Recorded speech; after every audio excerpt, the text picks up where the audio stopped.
Hello student, कैसे हैं आप लोग। आई होप आप सब अच्छे होंगे। स्टूडेंट, आज हम लोग कक्षा 12 भौतिक विज्ञान के भाग 2 के पहले लेसन प्रकाश का परावर्तन, गोलीय दर्पण तथा प्रकाश के अपवर्तन चैप्टर का लेक्चर नंबर 4 की शुरुआत करने वाले हैं हम लोग। आज की पहली हेडिंग है दर्पण।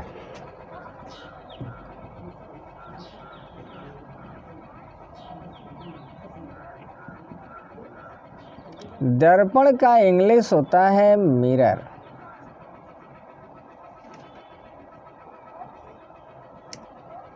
अब ध्यान दीजिए, दर्पण का डिफिनेशन देने के लिए 2 पॉइंट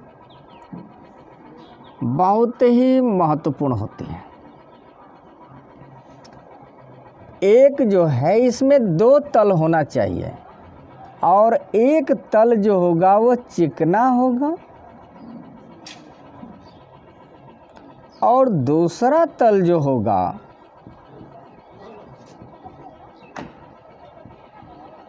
पॉलिशदार। मतलब आप जानिए कि दर्पण का डिफिनेशन देने के लिए इन 2 पॉइंटों का होना बहुत ही आवश्यक है। अतः आपको समझ में आ गया होगा कि वह वस्तु जिसका एक तल चिकना हो और दूसरा तल क्या हो, पॉलिशदार। इसके साथ साथ इसमें एक और पॉइंट का होना अति आवश्यक है, प्रकाश का परावर्तन।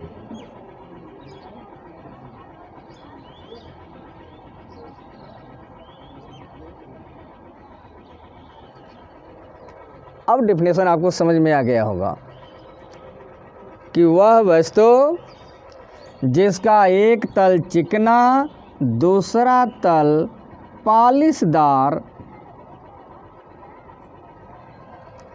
हो तथा उससे प्रकाश का परावर्तन संभव हो तो उसी को क्या कहेंगे आप, दर्पण।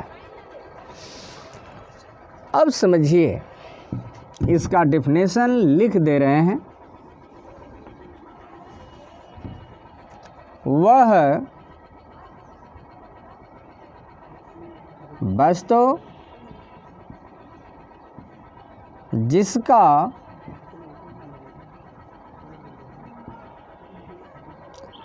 एक तल चिकना,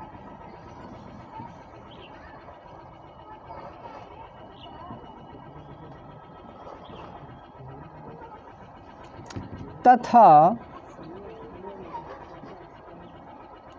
दूसरा तल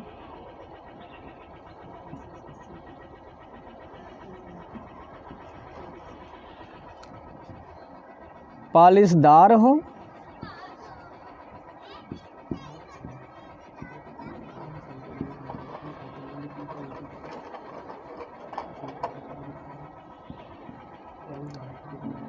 और उससे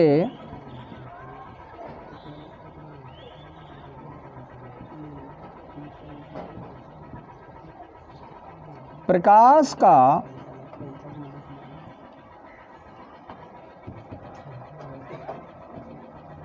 परावर्तन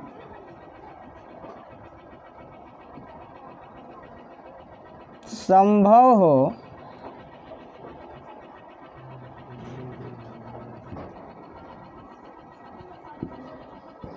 उसे दर्पण कहते हैं।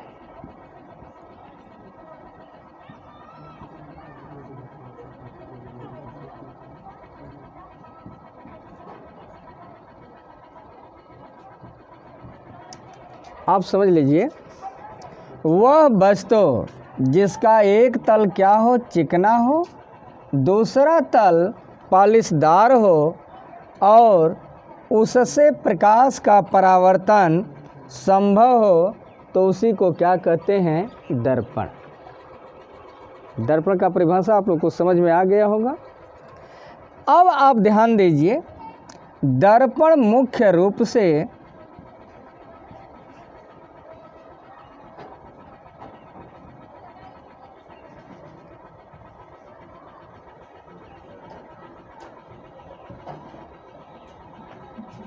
दो प्रकार का होता है।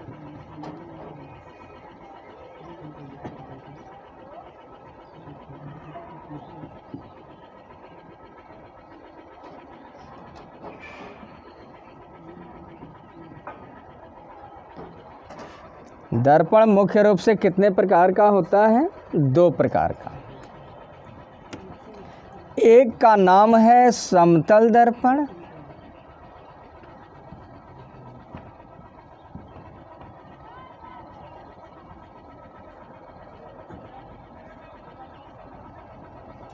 इसका इंग्लिश होगा प्लेन मिरर।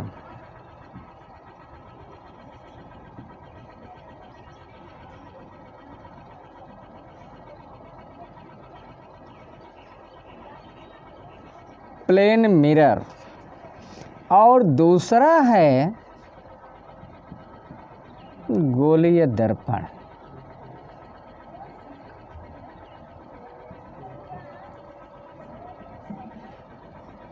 Spherical mirror.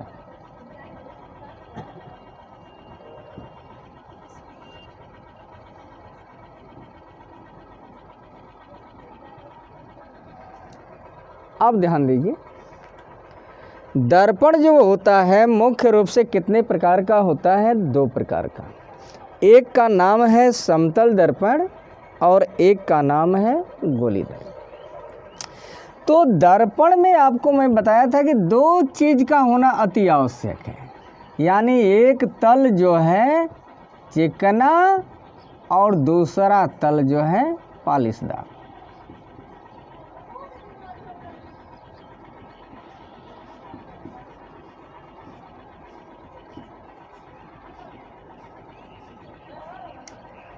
यही आपको गौर करने का विषय है। दर्पण की डिफिनेशन के लिए दो तल होना जरूरी है, एक तल चिकना और दूसरा तल पालिशदार। क्लियर होगी। लेकिन यदि ये चिकना और पालिशदार तल जो है ये क्या हो, समतल।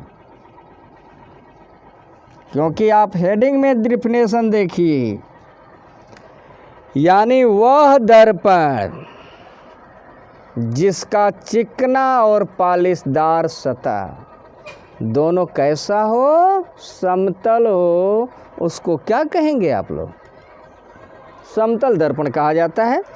गोलीय दर्पण में आप क्या करेंगे, देखिए यहाँ पे शब्द आया है गोलीय। तो दर्पण के डिफिनेशन के लिए चिकना और पालिशदार तो ये तो होना अति आवश्यक है। लेकिन अब यहाँ जो आपका कंडीशन है,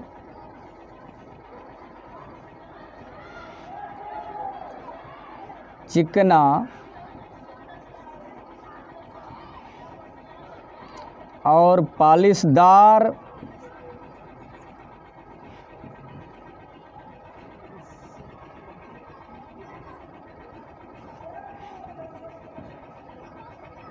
ये दोनों क्या होना चाहिए, तल जो है गोलीय। ये दोनों तल हैं, यह भी तल और यह भी तल।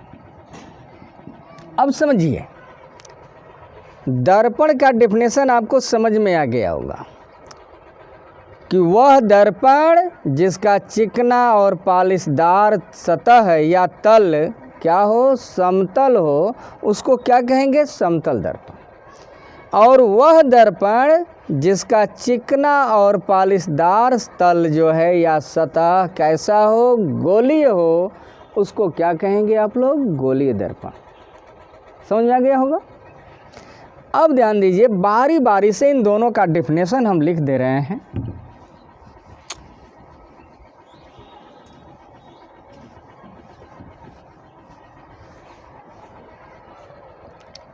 समतल दर्पण,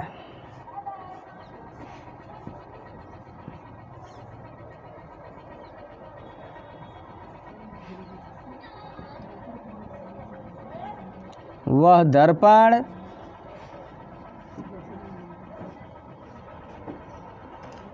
जिसका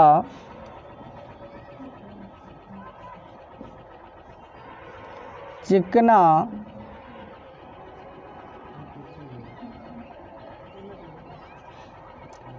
तथा पॉलिशदार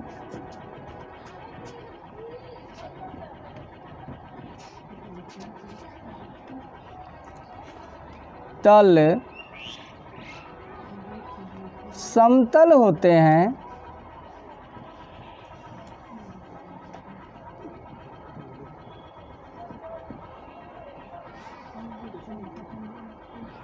उसे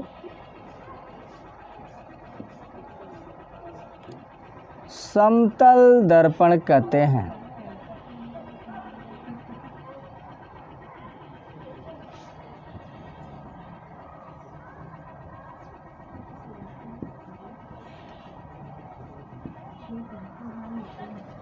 यानी वह दर्पण जिसका चिकना तथा पॉलिशदार तल क्या हो, समतल होता है या समतल होते हैं, उसे क्या कहेंगे आप लोग? समतल दर्पण। क्लियर? और समतल दर्पण में आप अपना चेहरे का प्रतिबिंब देखते हैं। इसके बाद दूसरा है आपका गोलीय दर्पण। यहाँ से डिफिनेशन आपको समझ में आ गया होगा।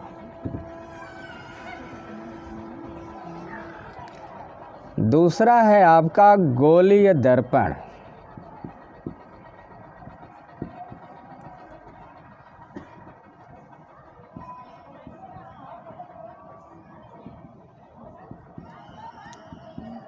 सब कुछ वही रहेगा डेफिनेशन में, केवल यहीं पे आप बदल दीजिएगा। यानी क्या होगा? वह दर्पण जिसका चिकना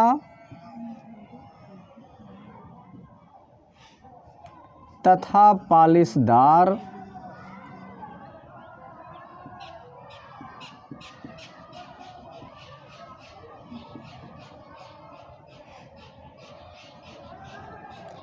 तल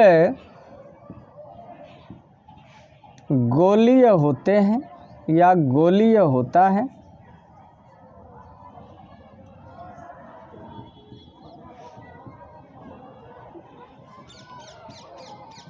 उसे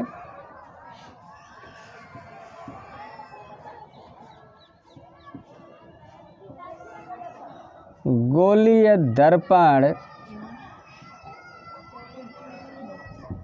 कहते हैं।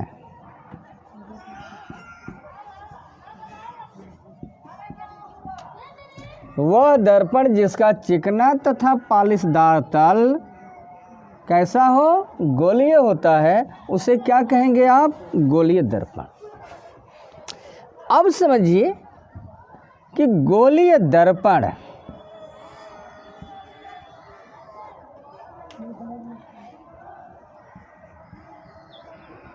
मुख्य रूप से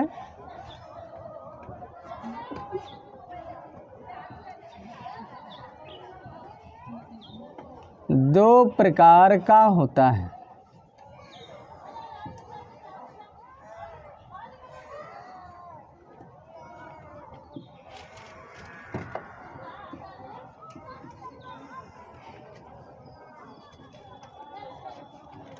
एक का नाम है अवतल दर्पण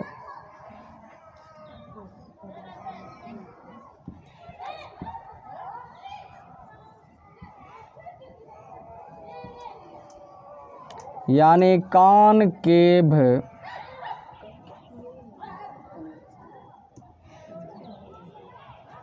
मिरर।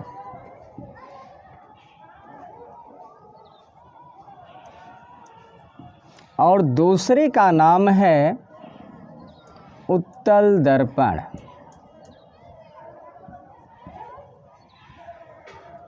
Convex mirror.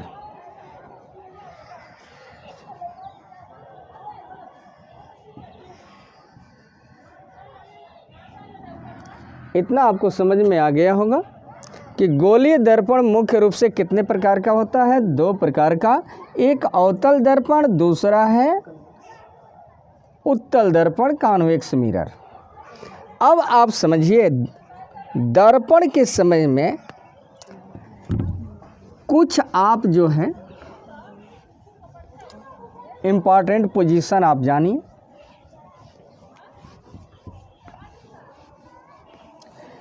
आप ध्यान दीजिएगा, सबसे पहले वैज्ञानिकों ने क्या लिया?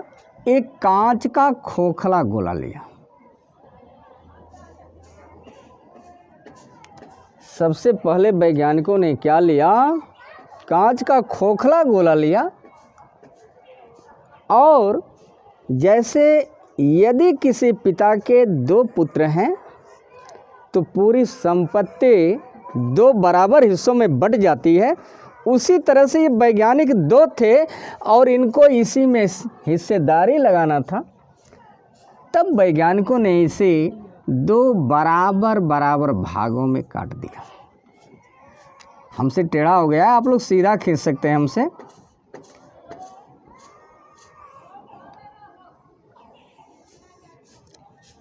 अब देखिए, बात समझ लीजिए कि इस कांच के खोखले गोले को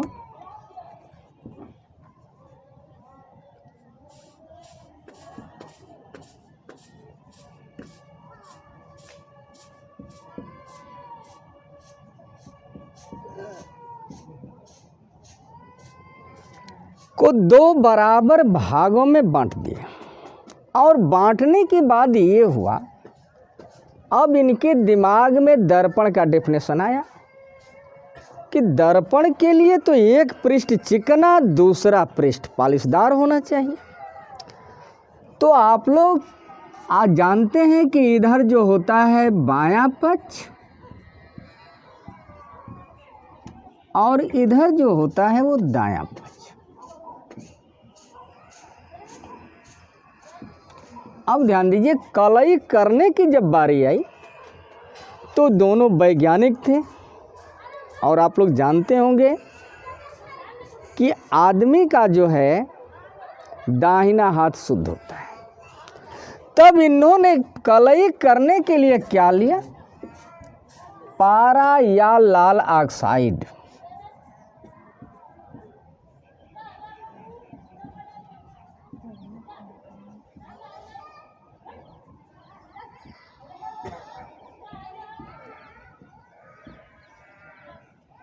पारा या लाल ऑक्साइड। और कलई करने की बारी आई तो ध्यान दीजिएगा, इधर से कलई का नंबर चालू हो गया। अब इसके सामने इधर से जो चलना शुरू कर दिए, जो पृष्ठ जिसका मिला उसी पर ये कलई करना शुरू कर दिया।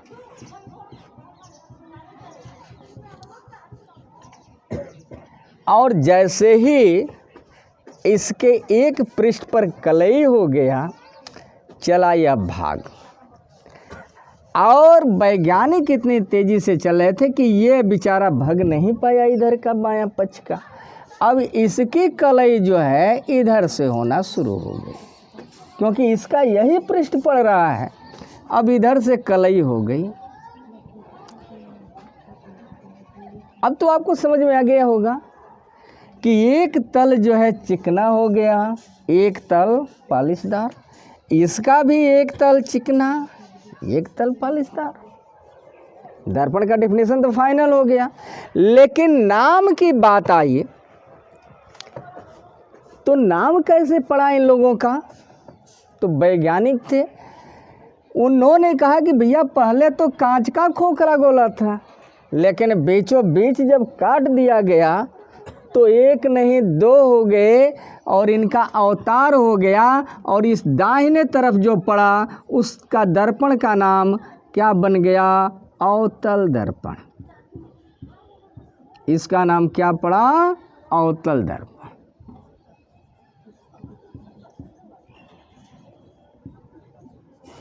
अब ध्यान दीजिएगा, इसका नाम पढ़ते ही यह जो है लगा उथल पुथल मचाने के मेरा नाम अब क्या पड़ेगा। और इसके उथल पुथल के हरकत की वजह से इधर वाला दर्पण का नाम पड़ गया उत्तल दर्पण। समझ में आया होगा आप लोगों को। अब ध्यान दीजिए कि परिभाषा आपको क्या करना है, कुछ नहीं। आप समझिए यह जो चिकना तल है, इस तल को कहा जाता है परावर्तक पृष्ठ।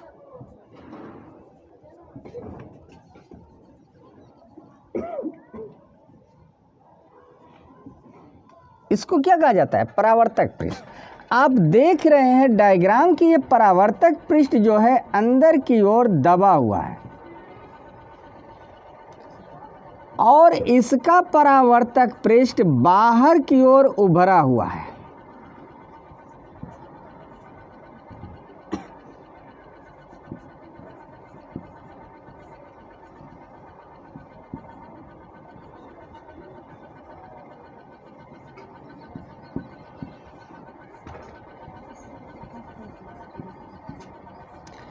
अब डेफिनेशन याद करने की झंझट खत्म। आप बस ये याद रखिएगा कि जिस दर्पण का परावर्तक पृष्ठ अंदर की ओर दबा हुआ होता है उसको क्या कहते हैं? अवतल दर्पण। और वह दर्पण जिसका परावर्तक पृष्ठ बाहर की ओर उभरा हुआ होता है उसे कहते हैं क्या? उत्तल दर्पण। तो यहाँ तक आप लोगों को समझ में आ गया होगा दर्पण के विषय में, ठीक ना। और इस चैप्टर के आगे के भी थ्योरी आप लोग अगले वीडियो में देखिएगा। तब तक के लिए धन्यवाद।